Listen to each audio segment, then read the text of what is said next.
Welcome to day 2 of Get Academically Ahead or Get Ahead Academically. A pace setter tutorial located at Refinery Road by Creative Minds School, former Kezena International School. That's where we are located. And this is day 2 of our resumption. And today we're looking at electricity. Of course, we know that physics is divided into various branches. We have mechanics, we have electricity, we have light, we have electromagnetism, so on and so forth. And today we want to look briefly into this very topic, and that's electricity. We know that electricity is actually a fundamental form of energy. It's a fundamental form of energy, and this energy, the results, let's put this one, resulting from movement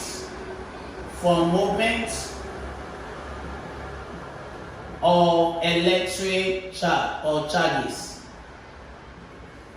Now, so you will agree with me that electricity is actually a form of energy, and this energy is as a result of the movement of electric charges. That's why if you want to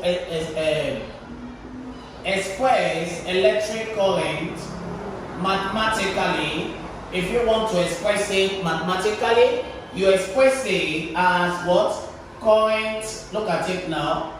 This is electric current, I.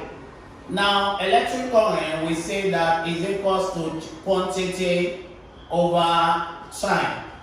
In other words, this is in coulomb, that's the unit, and this is in seconds or minutes or hour. So you have your electric current that is in ampere equals to quantity over time. So quantity therefore is current times time. So you have it. So this is an equation you need to take note of, and this is also an equation. So we call this equation 1, and then we call this equation 2. Okay, so the first one is called equation 1, and why this, I would like to call it equation 2. Now, what do we do from here? We remember that there is a law guiding electricity, or a law guiding all of this, and that law is what we call the Ohm's law.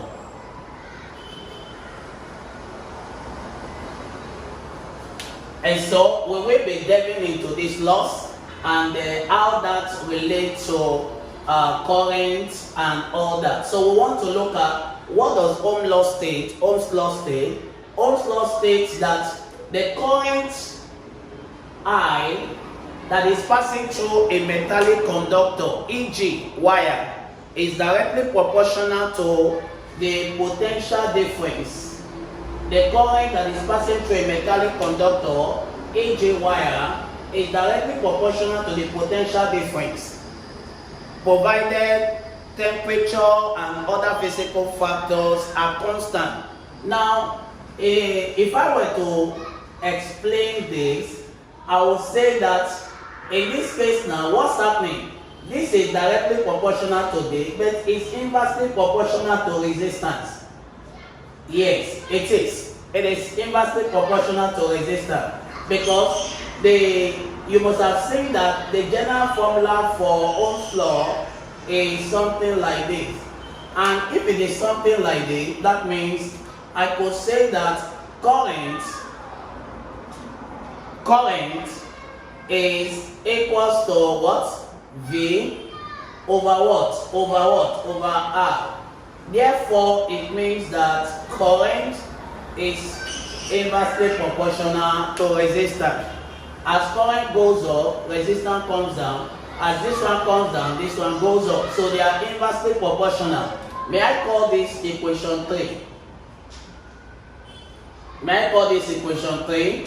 And maybe I could call this equation 4. Yes, I could call this equation 3 and I could call this equation 4.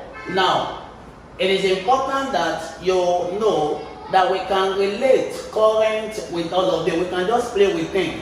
So that sometimes when they ask you a question, you know that there's a relationship between quantity, current, and time.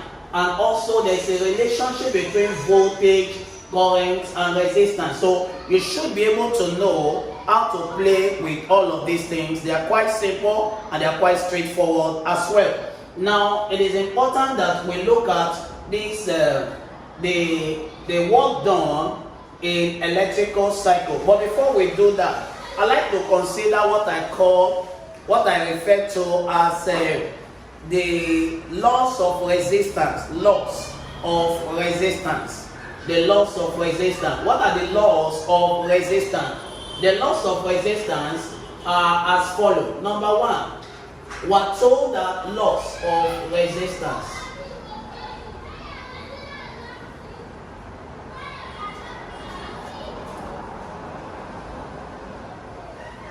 Laws of resistance. Now, what we are told about this law is that number one, that resistance is directly proportional to length. As this increases, this increases. As it decreases, it decreases. Number two, we are told that resistance is inversely proportional to area. And then, number three, we are told that resistance is directly proportional to temperature. And then, of course, resistance is dependent on the nature of material. Okay, so that's very important for you to know. But I'm particular about the first two. So when you bring in the first two, you have something like this. Remember, this is directly proportional and this is inverse, so you could do it this way. And if you want to change the proportionality sign, you have something like this over this. Ah, wow. So I could call this one my equation 5. Now, if you look at this is your resistance. This is your area. And your area can be in pi d square over 4, or your area can be pi r square. Remember that radius, diameter is 2 radius. That's why it's like this. Okay, take note of that. And then what we have here is called resistivity, which is a reciprocal of your conductivity. And then this is your length. So take note of this. Okay, so we have this formula here. Resistance directly proportional to what? To your resistivity, and directly proportional to length, but inversely proportional to area. I'm sure that is very, very clear. That is very clear, right? So now, equation 6, I like to say that our resistivity is inversely proportional, reciprocal, or conductivity. Equation 6. Because there are times that you are given question and then you are asked to find the conductivity, and then you are not given any other information. You are given resistance, you are given length, or maybe you are given area. You have to find the resistivity, and then after you found it, then you cannot find the reciprocal, of course, by making C subject of formula. Simply say that C is equals to 1 over, say that C is 1 over resistivity. Automatically, that will give you your answer. And when you do that, you have your answer given to you. I'm sure that is quite straightforward. Now, if you have any question on what I've done so far, you have any question on what I've explained so far, you can ask your question. Okay, so I like to wipe this part of the board.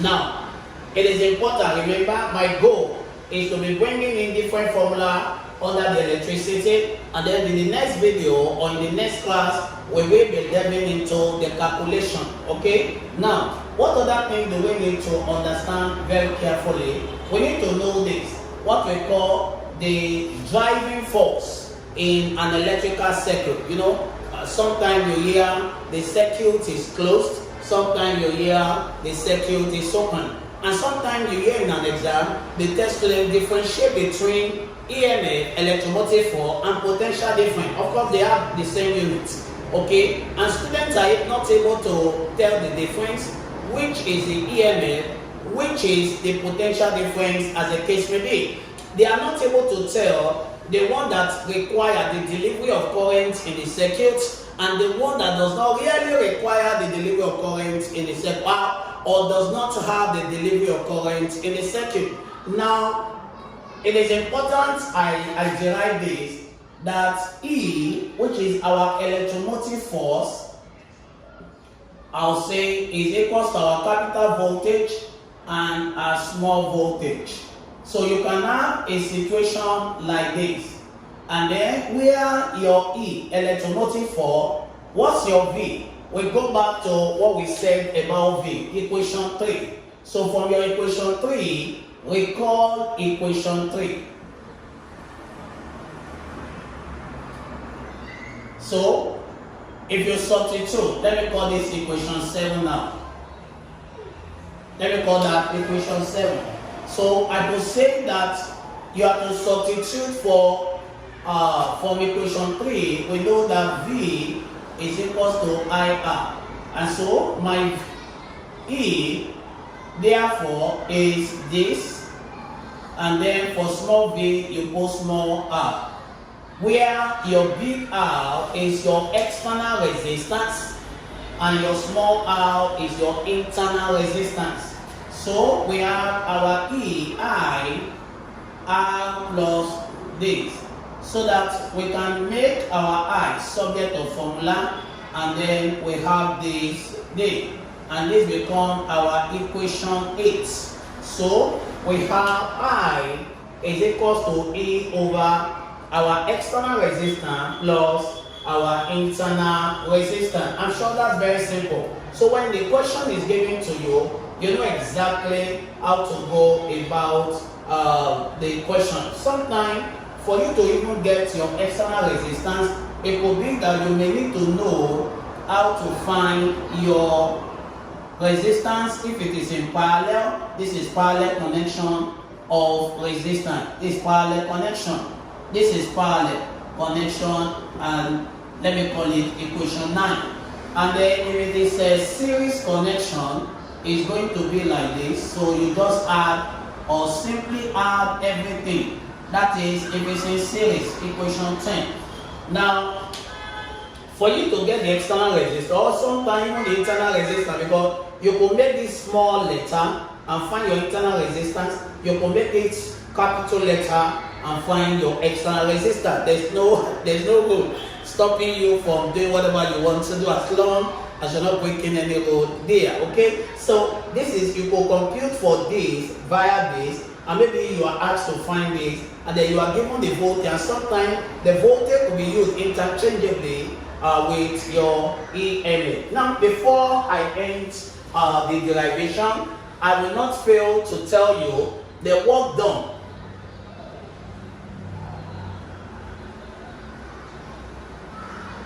in an electrical circuit.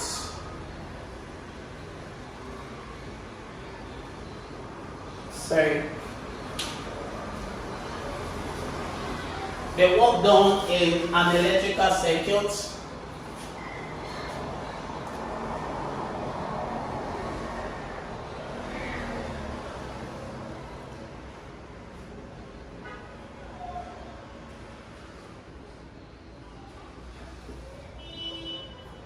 So the work done in an electrical circuit. What does that mean? The work done in an electrical circuit, okay? Now, when we say work done in an electrical circuit, we mean that our W is equal to quantity times voltage. Okay, now, so I call this equation 11. Now, do not forget that work done that you know is first time distance, but this is work done in an electrical circuit. And do not forget, but you know that your quantity is current multiplied by time. So my work done, therefore, from equation 11 becomes IVT. Equation what? Equation 12. So you have this. So IVT. Now equation 12 is so important, very important. From Ohm's law, let's recall what Ohm's law say. From Ohm's law, we know that our V is IR from Ohm's law. And if V is equals to IR, what happened? I could substitute. So substitute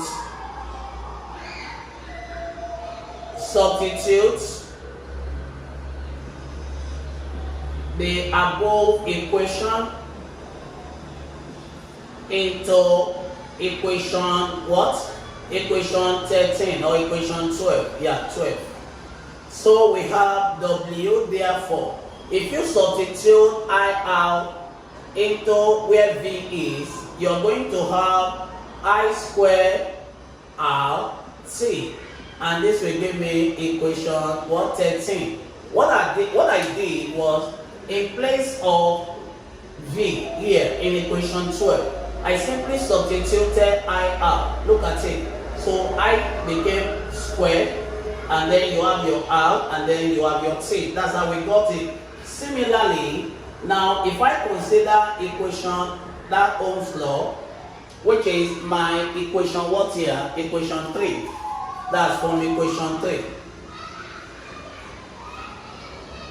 So still from equation 3, if I make I subject to formula, and I have this over there, what do you think will happen? What will happen? If I make that's the equation what now? 4. That's from my equation 4. For my equation 4, if I substitute equation 4 into equation 12, if I substitute equation 4 into equation 12, what happened? If I substitute 4 into 12, oh yeah, this is what you are going to have. So I is here, put V over R. And what is left? Another V is there, T, so that your W is V squared T over what? Over R. This is what you are going to have. And this will become my equation, what? Equation 14. Equation 14. So you can say I have equation 14 here derived for you. Okay? Now I could get my power, because my power is work done over what? Over time. And I could easily get power from here. But we're going to stop the derivation here. I have about 15 or 14 equations for you.